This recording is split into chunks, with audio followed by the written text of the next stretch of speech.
So, in our Saved to Shine, Called to Bless series, we're digging into really simple, practical ways to make a huge difference. And today, we're going to talk about something most of us do every single day, but we might just be missing how powerful and spiritual it can actually be: the simple act of sharing a meal.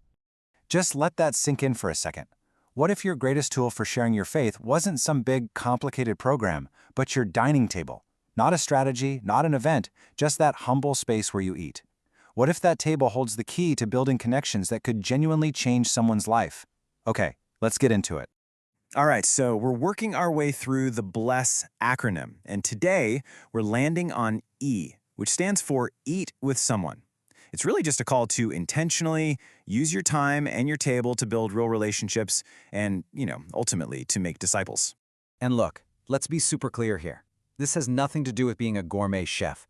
The food, that's just the excuse to get together. The real point of the meal is the time you share, the attention you give, the space you create for a real connection to happen. We're talking about relationships, not recipes. Now, this idea of using a meal for ministry, well, it isn't some new church growth hack we just came up with. It's actually one of the oldest and most consistent models we have, and it comes straight from the top, from the ultimate example. I mean, if you just read through the Gospels, you see it again and again and again. Jesus is always either going to a meal, he's at a meal, or he's coming from a meal. Think about it. From the wedding at Cana to the Last Supper, from eating with Zacchaeus, the tax collector, to feeding thousands on a hillside, the table was his sacred space. And through this whole model, Jesus taught a principle that is so revolutionary it pretty much flips our modern ideas of outreach completely upside down. It's this concept called belonging before believing. Now, what's really fascinating here is the order of those words. So often, we get it backwards, right? We think people need to believe all the right things before they can belong to our community. But this principle says, no, do the exact opposite. First, you create a place of welcome, a place of safety, a place where someone feels like they belong. You invite them into your life, and it's in that space, that relationship, that belief actually has a chance to grow. And this quote, wow, it just nails why this works so well.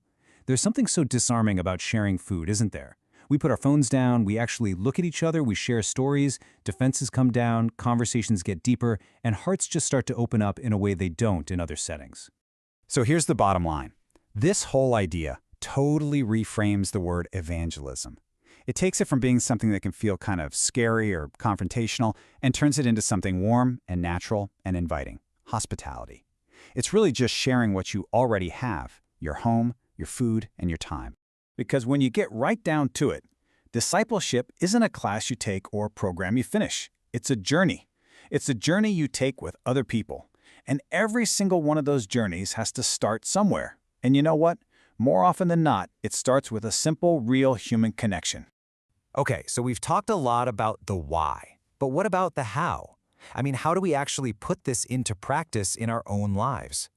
Well, this is your invitation. This is your personal call to put the E in BLSS into action.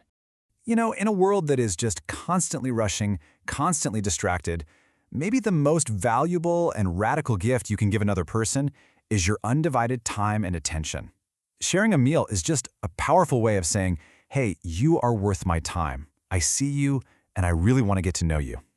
And here is the promise that powers this whole thing. This verse from Zechariah isn't a command to try to be a blessing. It's a declaration of who you are. It's a promise that when you step out in faith and you open your table, God says you will be a blessing. It's your identity. So how do you actually do it? It's as simple as 1, 2, 3. First, just think for a second. Who is in your life right now? A neighbor, a coworker, maybe a friend from the gym who might just need this. Second, just ask them. A simple, hey, we're having some people over for dinner Friday. Would you like to come? That's all it takes. And third, and this is the most important part, just show up. Be present and listen. And please don't feel like this needs to be some huge, stressful production. It could be a special Sabbath meal, sure, or it could just be folding someone into your regular, messy family dinner. And hey, if having people over to your house feels like too much right now, that's totally okay. It can be as simple as grabbing a coffee. Just remember, the place is way less important than the purpose.